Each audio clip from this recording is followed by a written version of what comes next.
네, 오늘 하나님께서 저와 여러분들에게 주신 말씀이죠. 사도행전 13장 46절에서 52절까지 말씀.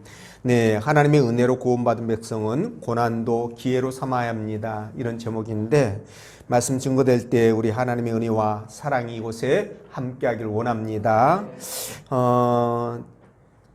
지난 한 주간은 좀 안녕하지 못했을 것 같아요. 왜냐하면 비가 중부지방에 많이 와서 그 물폭탄으로 인해 인명피해가 발생하고 또 많은 재산 피해들이 있어서 좀 안녕하지 못했을 것 같다 이런 생각이 드는데요. 근데 또 좋은 점도 있더라고요. 또 열대야가 꺾여가지고 밤에 잠을 자는데 그래도 이렇게 시원해서 좋았던 것 같습니다. 어쨌든 간에 수해 피해 입으신 분들에 비하면 이것은 사치죠. 이렇게 말하기는 좀 민망스럽긴 하지만 어쨌든 그분들에게 안타까운 마음 그리고 심심한 위로가 함께했으면 좋겠습니다. 그리고 자고로 문명국가라고 한다면 치산치수가 기본인데 물론 80년 만에 내린 폭우라고는 또 하지만서도 그럼에도 불구하고 그런 면에서 본다면 우리는 아직도 갈 길이 더 남아있는 것 같다 이런 생각을 해봅니다. 네. 자, 어쨌든 오늘 하나님께서 오늘 본문의 말씀을 통해서 다음과 같은 세 가지로 저와 여러분들에게 은혜를 주셨는데 그 첫 번째가 우리의 구원은 하나님의 놀라운 계획이라는 것이고 두 번째는 우리가 구원받는 데 있어서 역할이 아무것도 없다. 우리의 역할은 아무것도 없다는 것. 그리고 세 번째가 성도들에게 고난은 신앙 성장을 위한 밑거름이 된다라는 말씀이죠. 자, 여러분 이번에 정부가 연례적으로 한 것처럼 강복절 특사를 단행했는데요. 이 사명이라고 하는 것은 범죄자들의 죄를 면제해 주는 것이잖아요. 그렇죠? 그렇기 때문에 사면할 때는 형평성이라든가 여러 가지 상황들을 고려해서 이제 사면을 결정하게 되는데 그 과정에서 이 죄인들이 할 수 있는 것은 아무것도 없습니다. 오직 대통령의 은전만이 필요할 뿐이죠. 자, 똑같은 원리로 우리들도 말이죠. 죄 때문에 죽을 수밖에 없었던 인생들, 그래서 지옥 갈 수밖에 없는 저와 여러분들을 하나님께서 일방적으로 사면하셔가지고 죽음에서 살아날 수 있는 길을 만들어 주셨습니다. 자, 그런데 하나님은 한 발 더 나아가서 그것에 그치는 것이 아니라 한 발 더 나아가서 저와 여러분들에게 하나님 나라 백성이 될 수 있는 자격 그리고 하나님의 자녀가 되는 그런 은혜를 베풀어 주셨는데 거기다가 천국까지 보장해 주셨죠. 근데 거기에 대해서 그렇게 하는 것에 대해서 우리가 단 1도 하나님 앞에 기여한 바가 없다라는 것입니다. 여러분들 알고 계시죠? 그러니까 이게 일방적인 하나님의 은혜고 하나님의 축복인데요. 이런 은혜 때문이라도 저와 여러분들은 구원받은 백성으로서 어떻게 살아가야 될까요? 이 땅을 살아갈 때 저와 여러분들이 신앙 때문에 겪는 또 상황 가운데서 겪는 여러 가지 고난의 문제 이런 것들에 대하여 어떻게 합니까? 정말 이런 것들이 우리 신앙을 성장시켜 나가는 어떤 그 통로가 된다, 밑거름이 된다 이렇게 생각하시면서 여러분들이 능히 그것들을 극복해 나가야 될 것입니다. 그래서 무슨 일이 있어도 믿음 변치 마시고 그리고 주를 위한 첫사랑도 잃어버리지 마시고 그리고 초지일관 또 일편단심 여러분들이 하나님께 인정받는 신앙이 되시길 바랍니다. 그러면 본문의 말씀을 따라가면서 구원이 어떻게 이루어졌고 또 구원받은 백성들은 고난을 어떻게 생각해야 될까? 어떻게 대처해야 될까? 이런 부분에 대하여 성령께서 들려주시는 하나님의 음성을 듣도록 하겠습니다. 자, 첫째로 우리의 구원은 하나님의 놀라운 계획이라는 것이죠. 47절 말씀 읽어보겠습니다. 시작.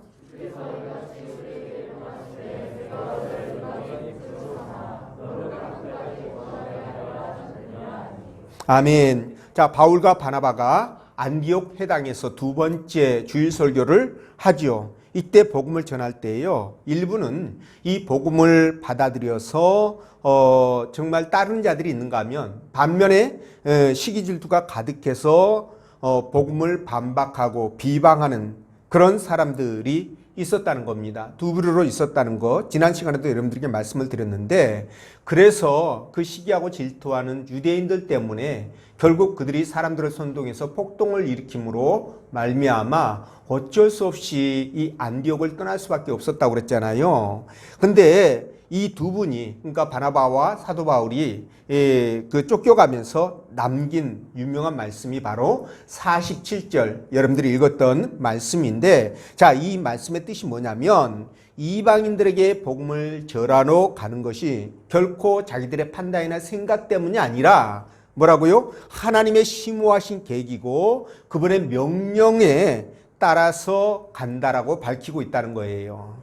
자, 그러니까 하나님은요, 유대인들에게만 구원을 주시는 것이 아니라 이방인들, 다시 말해서 온 인류를 대상으로 구원의 은혜를 베풀어 주시기로 작정하셨다는 것이죠. 예. 자, 그런데 말이죠. 이런 사고는요, 이런 생각은, 이런 말씀은 당시 유대인들이 도저히 수용할 수 없는, 이해할 수 없는 그런 이단 사상에 불과한 겁니다. 왜냐하면, 자, 유대인들은 말이죠, 이방인들이 하나님의 말씀을 듣고 회개하고 그들이 구원을 받고 이런 부분에 대해서 있을 수 없다고 생각했어요. 이방인들은 말이죠, 지옥에 나중에 하나님이 불쏘시개 감으로 그렇게 사용한다고, 쓴다고 그렇게 알고 있었는데, 아니 이들이 하나님의 구원의 대상이 된다니, 이들이 구원받기로 작정이 되었다니, 이게 말이나 된 얘기입니까? 상상할 수가 없는 것입니다.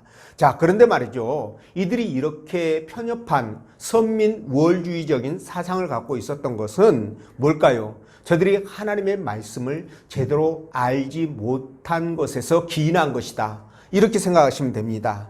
왜냐하면요, 하나님은 분명히 이방인들을 구원하는 데 있어서 구원하신다고 분명히 말씀하셨고, 그리고 그 방법으로 유대인들을 사용하신다고 얘기를 하셨거든요. 그래서 이사야 49장 6절 보면 내가 또 너를 이방의 빛으로 삼아 나의 구원을 베풀어서 땅끝까지 이르게 하리라, 이렇게 말씀했거든요. 그러니까 뭐예요? 이방인들을 구원하는데 누구를 사용하신다? 유대인들을 사용한다는, 너를 들어서 사용하시겠다라는 거예요.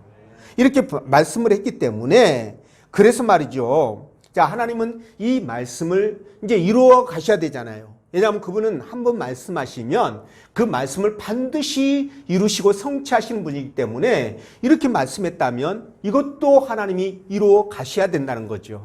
자, 그러면 어떻게 이루어 가셨을까? 자, 유대인들은 기본적으로 그들은 선택된 백성이다 라는 우월적인 그런 생각을 갖고 있었고, 아까 말씀드린 대로 이방인들은 말이죠, 상대조차도 해서는 안 될 죄인이라고 생각했습니다.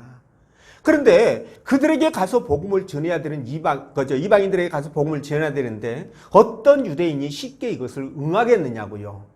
응하지 않겠잖아요. 그렇죠? 그래서 하나님이 사용하셨던 방법이 뭐냐면 이스라엘 백성들을 흩으시는 거예요. 강제적인 방법을 통해서 흩으셔가지고 세상 여러 곳으로, 세계 여러 곳으로 흩어버리는 거, 이 방법을 사용하셨습니다. 자, 그래서 말이죠, 여러분 그 인류 역사, 세계 역사 가운데서 이 이스라엘 백성들만큼 여러 나라에 흩어져 가지고 디아스포라로 살아가는 민족도 아마 없습니다. 그만큼 하나님께서 이스라엘 백성들을 그렇게 세계 각곳으로 흩었는데요, 지금이라고 한다면 교통과 통신이 발달했죠. 그리고 어딜 가더라도 혼자 가도 거의 안전이 보장되잖아요. 그렇기 때문에 세계 여러 나라에 이주하는 사람들이 많습니다. 근데 당시만 하더라도 자기가 살고 있는 바운드리를 떠나게 되면 안전이 보장될까요, 안 될까요? 안 됩니다. 언제 객사당할지 몰라요. 그런 상황이기 때문에 쉽게 여러 나라로 갈 수가 없죠. 그러니 이스라엘 백성들도 또 이방 민족들과 섞이기 싫으니까 안 가고 이러는 거예요.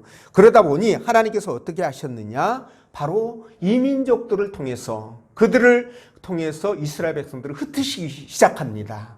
그래서 여러분 대표적인 것이 뭐냐면 여러 부분들이 있지만 대표적인 것이 바로 바벨론을 통해서 바벨론을 들어서 이스라엘을 공격하게 함으로 말미암아 그들이 세계 각처로 떠나가게 만드는 그런 방법을 사용하게 되었거든요.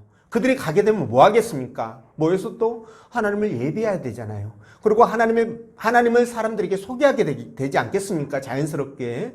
이래서 하나님이 전파되게 했고요. 또 말이죠. 예수님이 승천하시고 나서 이스라엘 백성들 또 하나님이 핍박을 가해가지고 이스라엘 백성들 예루살렘에 살고 있는 특히나 이스라엘 백성들을 세계 각처로 또 흩으셨는데 이때도 말이죠. 그들이 이 핍박을 피해서 도망가는 곳곳마다 어떻게 합니까? 복음을 전하게 되죠. 그리고 교회를 세웁니다. 그 대표적인 교회가 바로 안디옥 교회다라는 거예요. 네. 안디옥 교회가 되는 것입니다. 자, 그래서 이렇게 이제 하나님께서 하셨고 또 하나 또 중요한 사건이 뭐냐면 주후치 10년입니다. 로마 제국의 티토스 장군을 통해서 예루살렘이 그야말로 초토화가 됩니다. 성전이 다 무너지고 성벽이 다 헐어지고 초토화가 되는데 이때도요 수많은 이스라엘 사람들이 유대인들이 세계 각처로 흩어지게 돼요. 예수 믿는 사람들이 흩어지게 됩니다. 이렇게 해서 가는 곳곳마다 또 어떻게 합니까? 회당을 세우고 예배를 드리고 복음을 전하고 이렇게 되는 거죠. 이러다 보니 이 방법이 바로 여러분 이스라엘 백성들은 굉장히 고통이고 아픔이었을 거예요. 왜냐하면 이 민족들이 공격해 오면 그거 다 어떻게 다 몸으로 감당해야 되잖아요.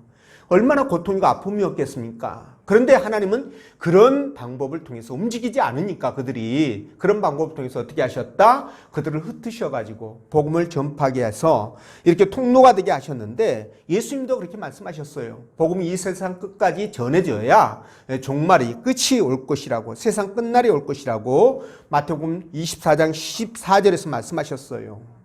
그리고 오늘도 비슷한 얘기를 하시는데 본문에서 뭐라고 얘기합니까? 바울과 바나바가 담대히 말하여 이르되 하나님의 말씀을 마땅히 먼저 너희 유대인들에게 전할 것이르되 너희가 그 복음을 버리고 영생 얻기에 합당하지 않은 자로 자처하기로 우리가 이방인에게로 향하노라.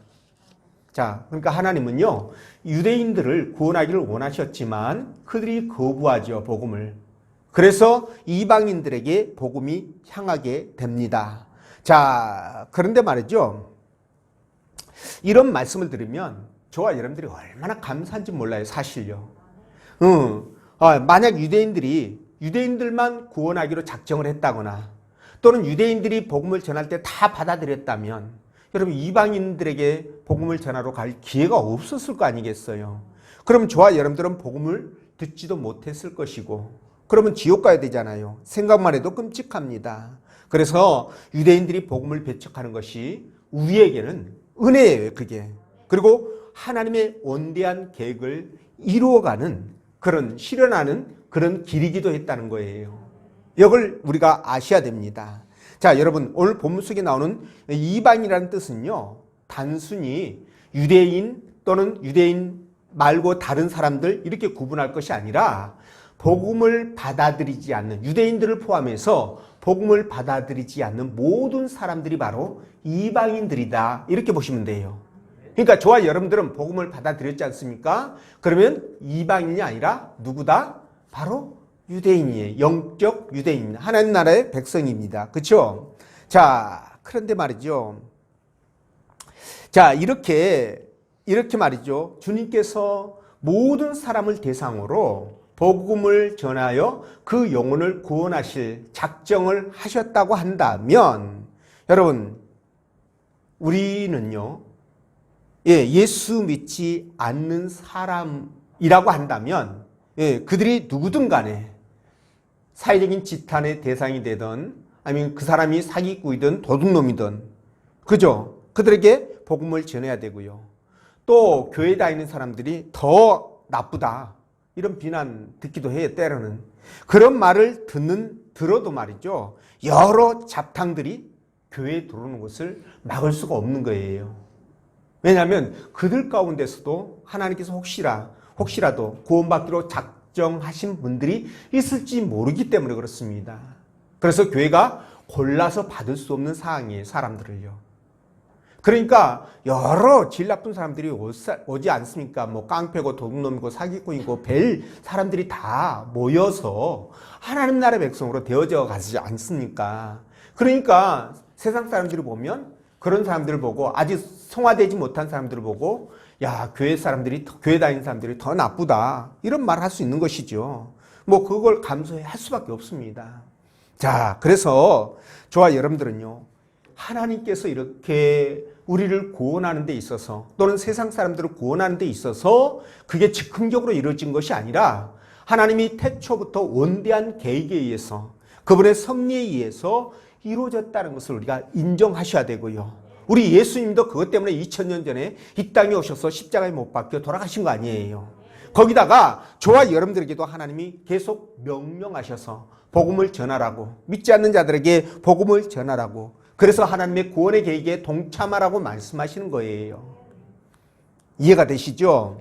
자, 그래서 우리는 말이죠, 이런 하나님의 계획에 동참하기 위하여 날마다 주님의 뜻을 따라서 말씀을 선포하고 증거하고 죽어가는 영혼들에게 관심을 갖는 것, 이게 바로 하나님의 구원 계획에 동참하게 되는 것과 같은 겁니다. 동참하는 것입니다. 예, 그래서 여러분들이 꼭 그렇게 해 가시기를 부탁을 드리고, 두 번째로 구원받는 데 있어서 우리의 역할은 아무것도 없다. 자, 48절 말씀이죠. 읽어봅니다. 시작.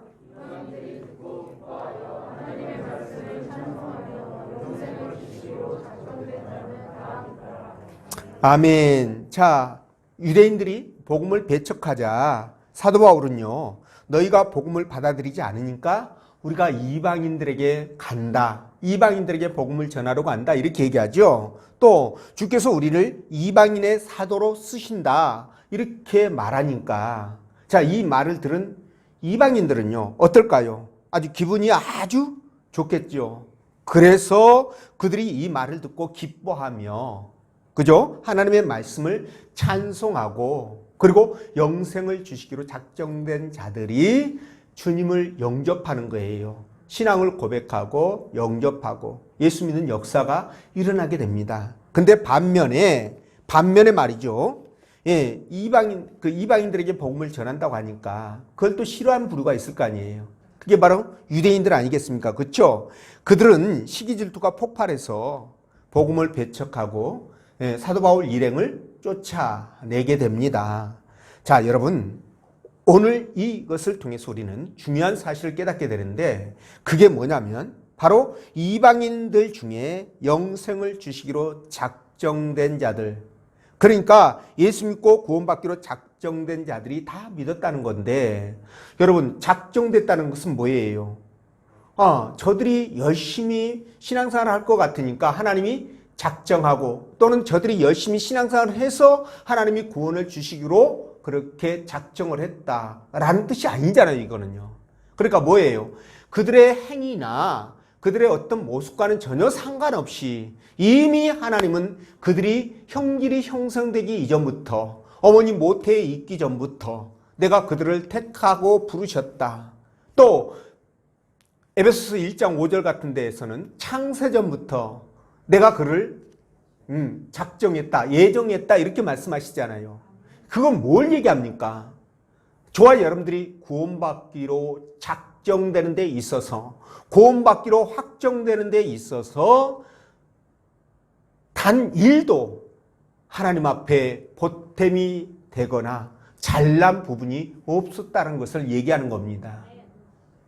여러분도 그렇게 생각하시죠? 그래서 구원받는데 우리의 역할은 아무것도 없다라는 것을 분명하게 얘기해주고 있습니다. 자, 그래서 우리가 구원받는 것은 내가 잘나서 구원해 준 것이 아니고 하나님께서 그분의 사랑에 기초한 원대한 원래부터 계획에 의한 것, 그죠? 섭리에 따라서 이루어졌구나, 이것을 우리가 인정하지 않을 수가 없는 것이죠. 자, 그래서 말이죠, 이런 사실들을 이미 하나님은 구약 성경부터 이렇게 다 밝혀놨음에도 불구하고, 유대인들은 어떻게 했습니까? 복음을 배척하고 주의 종들을 핍박하고 그랬잖아요. 근데 이렇게 했던 이유가 뭐예요? 유대인들은 구원받는 것을 어떻게 받는다라고 생각했기 때문일까요? 바로 혈통에 의해서 받게 된다라고 생각했기 때문에 그렇습니다. 그러니까 아브라함의 후손으로 태어나기만 하면, 유대인으로 태어나기만 하면 구원받는다. 이런 생각을 했기 때문에 여러분, 그렇게 이방인들을 핍박하고 교만한 그런 선민 우월주의를 갖게 된 것이에요. 아니, 유대인으로 태어난 것이 무슨 자랑도 아닌데, 그죠? 혈통이 하나님 나라 백성이 되게 해주는 결정적인 요인이라고 그렇게 생각해가지고 이방인들을 무시하고 폄하하는 그런 잘못된 행동을 했던 거예요. 그러니까 그들이 교만하고 뻣뻣할 수밖에 없죠. 이루 말할 수 없이 그 마음이 강팍해질 수밖에 없는 거예요. 아니, 혈통만으로도 저렇게 교만해지는데, 만약에 저와 여러분들의 행위를 따라서 구원을 주셨다면 우리가 얼마나 더 교만해질까요? 기고만장해서 진짜 못 볼 거 보는 것처럼 아마 그렇게 되지 않을까, 이런 생각이 해봅니다. 그러니 말이죠. 하나님께서 그냥 일방적으로 구원을 시킨 거예요. 이런 거 꼴보기 싫어가지고. 가끔씩 대기업 그 자제들이 그 사회적 물의를 일으키는 그런 이제 기사들이 나오지 않습니까? 근데 얘네들이 운 좋게 부잣집에서 태어났다는 것, 그것 때문에 고생 한번 해보지 않고 돈을 왕창 쓸 수 있게 되니까 이게 말이죠. 무한정 교만해지고 안하무인이 되는 거예요. 진짜 돈 버는 것이 힘들고 어렵다는 것을 경험하면 그러질 못하거든요. 자, 이런 심성은 하나님 나라에 합당하지 않습니다. 꼭 유대인들 같잖아요. 합당하지 않아요. 네, 누가복음 18장에 보면 바리새인과 세리가 성전에 올라가서 하나님 앞에 기도하는 그 모습이 나와요. 근데 이 바리새인들은요, 어떻게 기도하느냐? 제가 읽어드릴게요. 하나님이여, 나는 다른 사람들 곧 토색, 불이 간음하는 자들과 같지 않고 이 세리와도 같지 아니함을 감사하나이다. 나는 일주일에 2번씩 금식하고 또 소수의 11조를 드리나이다. 이렇게 기도를 하거든요. 이 기도 들으니까 어때요, 여러분들? 두 가지 생각이 들죠. 하나는 유대인들 열심히 신앙생활 잘하는구나, 이렇게 생각할 수도 있고, 또 하나는 이들의 그 마음이 상당히 교만하구나, 안하무인이구나, 이런 생각을 또 하지 않겠습니까? 자, 근데 세리는 어떻게 기도하느냐? 세리는 뭐예요? 세금 징수원이에요. 지금 현재 세금 징수원하고는 조금 다른 그런 부분의 부분인데, 그러니까 죄인으로 그렇게 취급을 했습니다. 그래서 죄인이 기도하기를 어떻게 기도하느냐? 이 사람은 하늘을 쳐다보지도 못해요. 죄송스러워서 하나님 앞에. 그러면서 기도하기를 이렇게 합니다. 하나님이여, 나를 불쌍히 여기소서, 나는 죄인으로소이다. 이렇게 기도합니다. 자, 물론 바리새인들의 기도 전 이해합니다. 이해가 돼요, 여러분. 왜냐하면 저렇게 열심히 신앙생활을 했으니까 자랑할 만하고, 그리고 여러분 칭찬받고 싶지 않겠어요? 근데 문제는 뭐냐면 그들의 마음 가운데 우월감으로 가득 차가지고 교만하다는 거예요. 이게 문제가 되는 겁니다. 이런 사람을 하나님은 절대 기뻐하지 않죠. 그죠? 그래서 하나님은 구원받는 데 있어서 저와 여러분들의 공로를 싹 배제해버리고 일방적으로 하나님은 구원을 이루어 주신 거예요. 인정하시죠? 그래서 요한복음 6장 44절에서도 주님이 이렇게 말씀하십니다. 아버지께서 이끌지 아니하시면 아무도 내게 올 수 없으니 오는 그를 내가 마지막 날에 다시 살리리라. 자, 이것이 바로 우리 구원의 실체예요. 아버지께서 이끌어 주셨기 때문에, 주님 앞에 오게 해 주셨기 때문에 그가 구원받을 수 있었다는 거예요. 지금도 마찬가지입니다, 여러분. 예수 믿고 구원받은 거, 이거 간단한 문제 아니에요. 우리가 복음을 물론 전하지만 그들이 그 말씀을 듣고 교회로 나오느냐 안 나오느냐는 그들의 의지에 달려있는 거 아닙니다, 여러분. 하나님께서 그들의 마음을 열어주셔야 올 수 있다라는 거예요. 이걸 우리가 아셔야 됩니다. 그러니까 내가 예수 믿고 구원받은 것이요. 내가 교회 다니는 것이 야 누가 그냥 막 졸고 귀찮게 하니까 어쩔 수 없이 내가 그냥 나간다 이렇게 하거나 또는 가정의 평화를 위해서 남편들이 특히 그러죠. 아니 교회 나가주지 뭐 이렇게 해서 교회를 나가거나 그런 경우들이 있어요. 근데 그렇다고 그 사람이 그런 마음을 먹었다고 할지라도 사실은 그가 교회에 나오게 되는 것이 그렇게 해서 나온 것이 아니라 뭐라고요? 하나님께서 인도하셨기 때문이라는 거예요. 하나님께서 주님 앞에 나올 수 있도록 해 주셨기 때문에, 허락했기 때문에 나올 수 있다는 겁니다. 아니 지금도 아내가 그렇게 교회 가자고 복과도 그죠? 안 나오고 안 나오는 남편, 안 나오는 자식들이 얼마나 많이 있습니까? 안 나와요.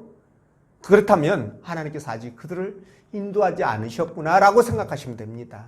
그러니까 여러분들이 너무 괴로워하지 마세요. 그 부분에 대해서. 그냥 할 바만 하시면 된다는 거예요. 아시겠죠? 자, 그래서 말했죠. 구원에 관해서는 우리가 자랑할 것이 없는데 독일 속담에 이런 말이 있답니다. 자랑하는 자와 거짓말하는 자는 사촌이다. 이거 독일 속담이 그런 말이 있대요. 자랑하는 자와 거짓말하는 자는 사촌지간이다. 그러니까 무슨 뜻입니까 이게? 자랑거리 자체가 사람들이나 하나님 앞에 자랑거리 자체가 무의미하고 그죠? 그리고 아무것도 아니라는 그런 뜻 아니겠어요? 예, 그렇습니다. 그래서 우리가 가져야 될 마음은요. 우리에게 있어야 될 것은 뭐냐면 오늘 이 세리처럼 그냥 하나님 앞에 감사와 감격하는 마음, 그죠? 그리고 눈물과 겸손함, 그리고 하나님을 찬양하는 그런 마음들이에요. 이런 마음들을 가지고 있으면 여러분 나머지는 하나님께서 알아서 해 가십니다. 그분이 다 아시잖아요. 우리 마음을 꿰뚫고 계시는 그분이 다 아시기 때문에 이런 마음을 갖고 하나님 앞에 날마다 감사하면서 살아간다면 하나님이 나머지는 알아서 다 해결해 가신다. 그러니 절대로 뭡니까? 걱정하지 말고 주의 은혜 안에 머무르시라. 이렇게 말씀을 드리는 거예요. 그런 여러분들 되시길 바라고, 자, 세 번째, 성도에게 권하는 신앙 성장을 위한 밑거름이다. 이렇게 말씀하시는데 50절, 51절 말씀 읽어봅니다. 시작.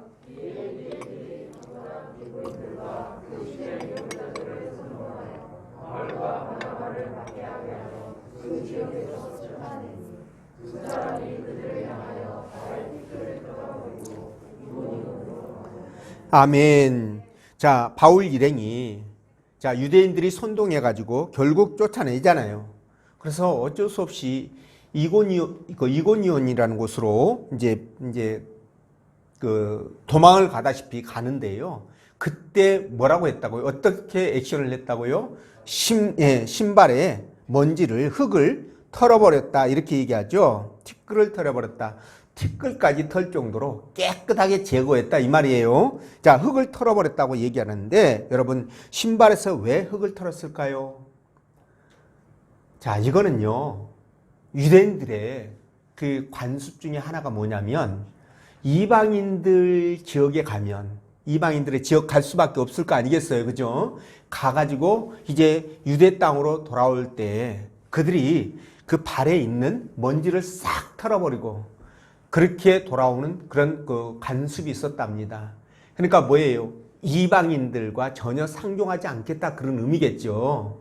예, 그런 것이었고 또 주님께서 뭐라고 얘기했냐면 너희들이 복음을 전할 때 사도들 파송했지 않습니까? 전도하라고 복음을 전할 때 그들이 너희를 영접하지도 않고 너희 말을 듣지도 않으면 너희가 그 집이나 성을 떠날 때 그 발에서 티끌을 털어버려라.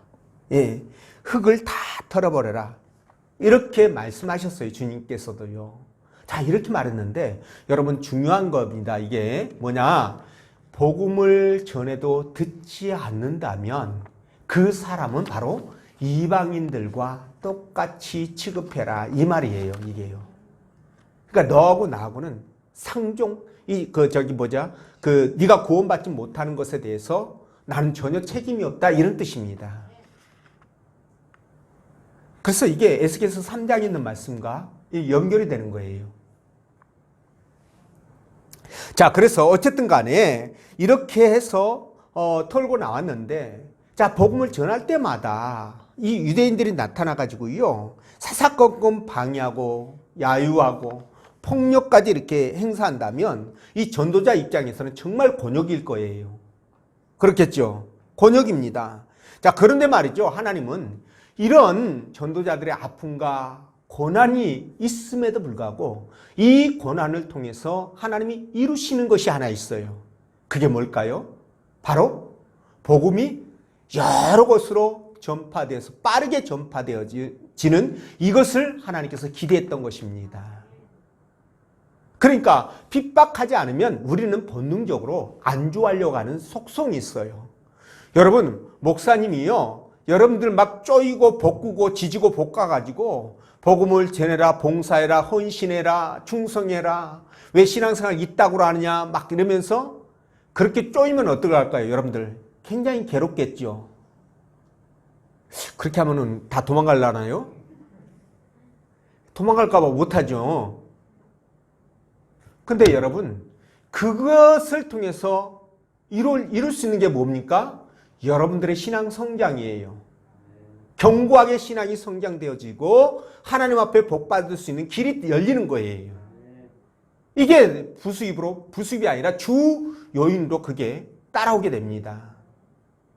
근데 마찬가지로 그렇게 복음을 전할 때 고통스럽고 아픔이 따르지만 그 아픔을 통해서 하나님께서 이루어 가시는 부분이 있다는 거죠. 복음의 빠른 전파, 여러 곳으로 빠르게 전파되는 것. 이게 하나님이 기대하는 부분입니다.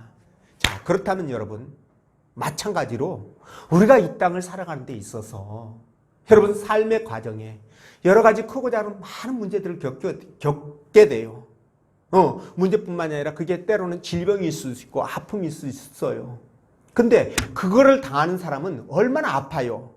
얼마나 고통스럽습니까? 얼마나 힘듭니까? 그런데 말이죠. 하나님은 그걸 통해서 기대하는 바가 있다는 거지요. 그걸 통해서 그 사람의 신앙이 성장하고요. 그 사람이 하나님 앞에 가까이 더 나오게 하는, 그래서 그 사람이 하나님의 나라 백성으로 복받고 살아갈 수 있는 준비를 해가는 그런 과정이 될 수 있다라는 거예요. 여러분, 이걸 기대하셔야 됩니다. 자, 여러분, 애굽에서 종노릇하던 이스라엘 백성들이 말이죠. 가나안 땅에 하나님이 은혜로 주신 그 가나안 땅에 들어왔잖아요. 그러고 나니까 그들이 어떻게 됐어요? 아주 생활이 이제 풍족해지지 않습니까? 농사짓고. 그래서 풍족해지니까 그 다음부터 이들이 이제 평안해지고 평온한 삶이 지속되니까 하나님을 버리고 우상을 섬기기 시작합니다. 그리고 온갖 불신앙의 짓거리를 서슴지 않게 행하게 돼요. 여러분, 이때 하나님이 어떻게 하셨어요? 그들을 깨닫게 하기 위해서 계속 이방 민족들을 통해서 공격하게 만들잖아요. 그들이 아픔과 고통을 줍니다. 그러면 그들이 회개하고 하나님 잘못했어요, 용서해 주세요, 살려주세요. 그렇게 이제 돌아오면 하나님이 어떻게 하셔요? 또 사사를 세워서 그들을 구원하시고, 그리고 또 평화가 또 지속되면 한 40년 이렇게 지속되면 또 어떻게 해요? 40년 길게도 갔네요. 그죠? 우리 같으면은 3일? 일주일? 넉넉 잡고 한 1년. 그러면 똑같아지잖아요. 그렇죠? 근데 그러면 또 어떻게 합니까? 하나님께서 이방 민족을 들어서 또 공격하게 만듭니다. 완전히 죽이고 다 약탈해 가고 아니 먹을 게 없어서 굶주리고 이런 지경으로 만들어 가지 않습니까? 자, 하나님께서 무슨 뭐 심술쟁이처럼 우리 잘 사는 거 꼴 보기 싫어가지고 그렇게 하는 거 아니에요, 여러분. 여러분, 우리가 매너리즘에 빠지게 되면요, 우리가 안일하게 신앙이 그렇게 변하게 되면 이거 큰일 납니다. 그렇게 되면은요, 우리 신앙 망가지게 되고 결국은 하나님을 떠나게 돼 있어요. 그 이스라엘 백성들이 그걸 증명하지 않았습니까? 가나안 땅에 살아가는 이스라엘 백성들이 하나님을 떠난다니까요. 너무 편하고 너무 안일하면 그렇게 돼 있어요. 그래서 말이죠, 하나님께서는 진짜 너희들이 그래서는 안 된다. 왜? 너희들은 일반 백성들, 저 믿지 않는 저 이방 족속들과 다른 나의 특별한 민족으로 자녀로 선택했기 때문에 너희들은 나와 함께 살아가야 된다는 거예요. 내가 준 그 말씀을 따라서 믿음으로 살아가야 된다는 거예요. 내가 준 사명을 붙들고 그 사명을 위해서 살아가야 된다는 거예요. 이것이 우리에게 주어진 하나님의 특별한 뜻이거든요. 근데 이거를 놓치게 되거든요. 이걸 놓치게 돼요. 그래서 신명기 8장에서 뭐라고 했습니까? 너희들이 가나안 땅에 들어가가지고 집을 짓고 좋은 집을 짓고 은금을 축적하고 잘 먹고 잘 살 때 너희들이 나를 잃어버릴까 두렵다라고 말씀하시잖아요. 그렇게 될까 봐서 지속적으로 하나님이 프레시하는 거예요. 그러니까요. 우리가 고난이 왔을 때 어떻게 해야 되느냐? 현실에 안주하고 있나 내가? 하나님 앞에 마음이 떠났나? 이런 생각을 하시라는 거죠. 그래서 우리는 하나님께서 우리에게 고난을 주시면 어떻게 해야 되느냐? 하나님과 같은 생각을 해야 되고요. 하나님의 음성을 들어야 되고 하나님이 바라보시는 곳을 함께 바라봐야 되는 거예요. 그럴 때 여러분, 우리에게 다가오는 이기가 아니라 오히려 그것이 축복의 통로, 문제 해결의 통로, 또 내 신앙이 성장하는 그런 밑거름이 될 수 있다는 겁니다. 이해가 되시지요? 예, 그래서 여러분, 그런 일이 있을 때는요, 절대 당황하지 마십시오. 불안해하지 마십시오. 그것이 바로 내가 평소에 하지 않던 기도를 할 수도 있고요. 내가 겸손하지 못하고 교만해가지고 기고만장했던 것들이 꺾일 수 있는 기회가 될 수도 있고요. 그것이 또 내 신앙이 성장하고 다른 사람들을 돌아볼 수 있는 기회가 될 수도 있는 거예요. 얼마나 좋습니까? 그러니까 이것을 진짜 하나님 앞에 기회로 삼는 사람은 신앙 성장은 물론이거니와 하나님을 감동시킬 수 있는 좋은 기회죠. 그분이 감동하시면 그 다음은 끝이잖아요. 게임 끝입니다, 여러분.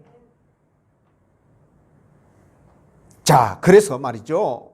그래서 우리는 이 고난을 통해서라도 하나님께서 당신의 뜻을 이루어 가시려고 하는 그 생각을 우리가 깨닫고 그 생각에 맞추는 거예요. 반발하고 반항하고 원망하고 뒤로 돌아서서 내가 지금까지 어떻게 예수를 믿어줬는데, 내가 어떻게 신앙생활을 해줬는데 하나님 나한테 이럴 수가 있어.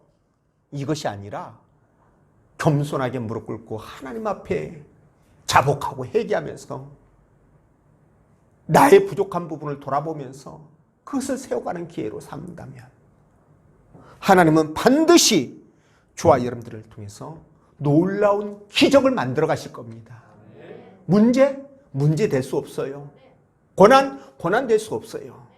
아픈 거 이거 고통이 될 수 없습니다. 하나님은요, 단 한 번에 깨끗하게 마무리 질 수 있는 능력을 갖고 있기 때문에 그렇습니다. 문제는 내가 그 하나님과 얼마나 하나가 되어 있느냐, 그분을 얼마나 믿고 의지하고 신뢰하느냐, 이거라요. 그래서 여러분들이 그런 마음으로 어떤 일이 있어도 주와 함께 동행하면서 믿음으로 살아가시기를, 그리고 그런 고난을 신앙 성숙의 기회로 만들어 가시기를 주의 이름으로 축원드립니다. 기도합니다.